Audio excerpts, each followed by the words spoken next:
With a mission so bold, so audacious that it might just save the world. I'm talking about building our own Grassroots Democrat headquarters for the youth volunteers. This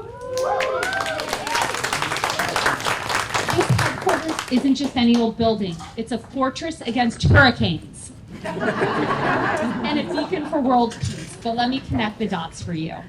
First, we build the headquarters. Next, Tamara Levinson, where are you? Over there. Next, Tamara Levinson fills it with passionate youth volunteers armed with phones and enough enthusiasm to power a small city. These young heroes won't just make phone calls in canvas neighborhoods. They'll be preserving our voting rights and our reproductive rights and the environment. But there's more. By raising money for Democratic candidates who believe in the environment, we'll be setting in motion the domino effect to end all domino effects. We'll elect officials who implement measures to save LA from hurricanes. Now, on to world peace. Everybody knows there's a hurricane coming tomorrow, right? Okay, I just wanted to make sure. With our influence and environmental successes, other countries will look to us for guidance in preserving the environment and reducing climate change impact. And as we all know, nothing says world peace like a happy, healthy planet. So are you with me? Yes! Before we get started, I did want to share just a little bit about the Grassroots Democrats HQ, what we've done in the past, and what we're going to do to defend our democracy through 2024. Our mission this election cycle is to elect Democrats everywhere. We're going to defend the White House, re-elect our magnificent ticket of President Biden and Vice President Harris. We're going to expand our Senate majority to make sure we can pass that legislation in the Biden-Harris agenda.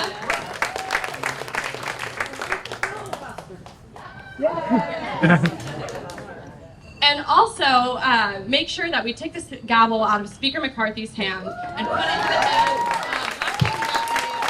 we can finally restore our democratic trifecta. And on top of all of that, we also work on select key state legislatures like the Virginia House of Delegates, which is up for re-election this November as well, the last couple centuries. And so now, in addition to re-electing President Biden and Vice President Harris, we must defend our Senate majority and take back the House. And so for this election cycle, if you look behind you right over there, you can see all of our House targets across California. Yes, there are 10 of them. And so we have a lot of work to do. Our work is especially cut out for us. But now I'd like to...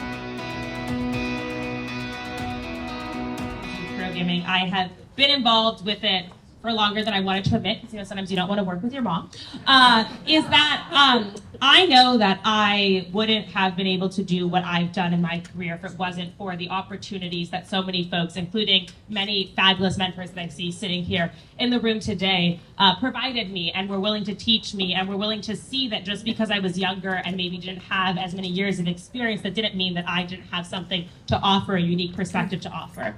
And that's what I've really loved about getting to be such an integral part about growing the Grassroots Democrats HQ's youth program, is because we have seen such an increased investment in what does that mean. The HQ not only looks at youth as key voters that we need to turn out, but looks at young people as key volunteers that we need to mobilize, young people as key staff members that you need to bring on. The HQ has an extremely capable staff. We also have an extremely young staff, which is incredible. And that's what's really important, right? That we have young people that are doing this work to target and turn out other young people. Hopefully, if you didn't realize it before, because at least the news finally in 2022, I think, gave youth the credit we deserve, we know that young people were key to stopping what everybody was predicting as this huge red wave that was supposed to happen. Yes. And it will. Eric Swalwell was a prosecutor for the Alameda County DA for 7 years. He was elected to Congress in 2012, currently serving his 6th term, thank God. I think he might have been a fetus when he was working for the DA, which was probably awkward. These are the committees that he serves on: the House Judiciary Committee, the House Homeland Security Committee, the Subcommittee for Cybersecurity and Infrastructure Protection, Intelligence and Counterterrorism Subcommittee, and this is, let's face it, during a time where the domestic terrorism is in the House. So thank God for you. And on the United Solutions Caucus, which brings new members together for common sense solutions, and a land with no common sense. He was booted from the House Intelligence Committee, which is a shame, because, damn it, you were the only one with intelligence. Here we go. Jewish space laser enthusiast MTG hates him. Fox News hates him. He makes Lauren Boebert really mad. So, you know I love him, and I'm sure you will too. I am so proud to hand the mic over to one of my heroes.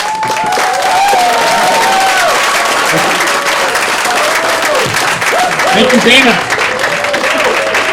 And the Grassroots HQ on the way in gave me some Swiftie friendship bracelets. Swift tour. Part of the tradition is to exchange bracelets. And that's a big reason, people go to the tours to get different bracelets. And so they gave me one very kindly that says "Only the young." Used to be young. I also, it's hard to follow Taylor Swift in LA. She was here last weekend. We've got a pretty good showing here. We're giving her a run for her money. But there's only one person in America who has more cities on their tour than Taylor Swift. It's the former president. He just added Atlanta last week. Probably more cities to come. And the beautiful thing about that is that, unlike third world countries where leaders come and go and are beating the criminal justice system, our criminal justice system and the people in America are going to meet this test, because every part of it is going to be done by his peers. Whatever happens, the rule of law is going to win. It's going to survive this. We will all come out of this, regardless of what happens, knowing that no person, regardless of who they are, will be treated any better or worse. I'm confident that that is the future for our criminal justice system, as much as it's been tested and shaken in the last couple of years. I want to, of course, but after Labor Day until November 2024, we have a job to do. And we are going to win. And sometimes, I know as Democrats, we get anxious, we get worked up, we can be of the bedwetting crowd from time to time. It's okay. We have every reason to be the team that is confident. And confidence begets confidence. Optimism begets optimism. Since 2016, think about what's happened. We mobilized and organized, and many of you, and I see so many friends in LA who hosted candidates in their house or helped candidates flip the house, and I have friends here who have been and become dear friends, like the Zilbers and Sean and Stephen and Jake, and I see Cindy, and I see Cayman, so many friends that have formed, and we've got a group chat called Win CA27 that Brian and Susan and Nancy and Eleanor and we have all done this. So in 18, we won the House. In 20, we won the White House, kept the House, won the Senate. In 22, as Mana alluded to, we were supposed to be wiped out. We beat expectations. We added a seat to the Senate. We won the Wisconsin Supreme Court earlier this year. We just kicked their asses in Ohio, which we're trying to get women's reproductive rights away. So we are the ones that should be confident. It's team community versus team chaos. And team community can be Democrats, Republicans, and independents, because we are on the side of freedom. That's who we're fighting for. We're on the side of freedom. And Democrats finally are reclaiming the concept of freedom. It's women's health care freedom. To make your own health care decision. To not be subjected to a government-mandated pregnancy. It's the freedom to vote. It's the freedom to vote and have your vote count. It's the freedom for our kids to go to school and come home at the end of the day. This is a crazy one.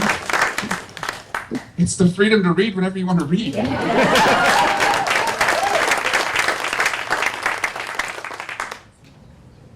And for a community fighting 10,000 miles away, it's freedom for Ukraine. And we are the ones that have fight, because their fight is our fight. And they just bring us absolute chaos every single day. To pay America's bills and raise the debt ceiling for the first time ever, more members from the minority party delivered more votes. The majority of the votes to raise the debt ceiling came from Democrats. I hate to say this, but it's going to happen. They are going to shut the government down in a couple weeks. And it's going to be on us to reopen the government and make sure nobody is hurt by this. They're going to bring chaos.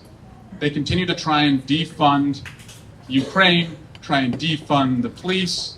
Their agenda is not rooted in any principle that I was raised under. I was raised by two Republicans. If I want my parents to see me on television, I have to go on Fox News. That's the deal I have to strike. But this is not their party. It's an own the libs reflex. Oh, you're for Ukraine? We're against it. You're for law enforcement? Well, they raided our guy's house, so we're going to defund law enforcement. There's no organizing central principle here. So if we stay in that great big center of competence and community, this election is not just about getting back to the line of scrimmage. This is about what else we can build on for what President Biden accomplished with the Inflation Reduction Act, the Jobs Act, the gun safety legislation that we passed, the CHIPS Act that we passed, the COVID relief that we passed. Build back better and getting it finally done, especially when it comes to climate and addressing climate change. This isn't just the line of scrimmage. It's about going to the end zone on all of those issues. In the House, we've got about a 5-seat deficit.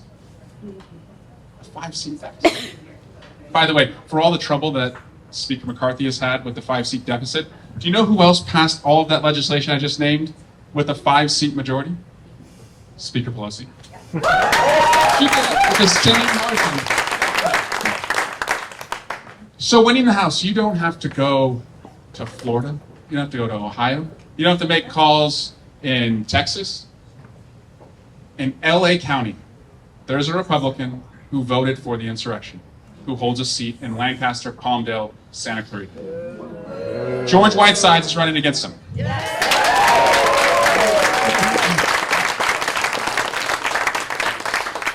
Joanna Weiss is running to hold the seat that Katie Porter will have to leave because she's running for the Senate. We can do this, but just one piece of unsolicited advice. And it's a little bit hard to hear, but it's something that I saw in 2022. In 2020, I think we stood a little too much on COVID virtue. And for good reason. We were the responsible ones. We led the country out of this. We kept the deaths down because of governors in Democratic states who were responsible. But when it came to going to the doors and canvassing, in most places we didn't. We almost lost the House. But Uber Eats, Amazon, and Republicans were at every door in America. We've got to get back to the doors, because in 2022, when I would go across the country and kick off canvassing, I would ask the candidates, like, why are your numbers so thin? And they'd say, well, in 2020, we didn't knock on doors, and now a lot of folks are telling us they prefer to just do the text banking and the phone banking, which helps, and the postcard writing helps. But if you're able to, looking at a voter eyeball to eyeball and making a case for why George Whitesides is going to protect your freedom and Mike Garcia is going to take it away, that's going to make all the difference. It's going to make all the difference in the world if we can get back to doing it. We got this. We've got this. 15 months to go. And we know what happens if we don't. This is the season finale for democracy. Either we save it and turn to a new chapter and renew and redeem, or Trumpism is forever a part of who we are. But we got this. We're going to do it. We saw what they tried to do on January 6th. And we saw who saved us. It was the brave men and women of the Capitol Police and the Metropolitan Police. And I'm not asking you as we go into this 15-month battle to suit up and put on body armor and put your body in front of armed insurrectionists like Mike Fanone and so many others did that day. But if you suit up with the same integrity and passion and vigor that they showed to defend our capital that day, we are going to win next November. We're going to support the Grassroots Democrats and their volunteers, and we're going to have a lot to celebrate in a new chapter for our country. Thank you so much for being part of this. Rest, get, and let's get to work. Thank you.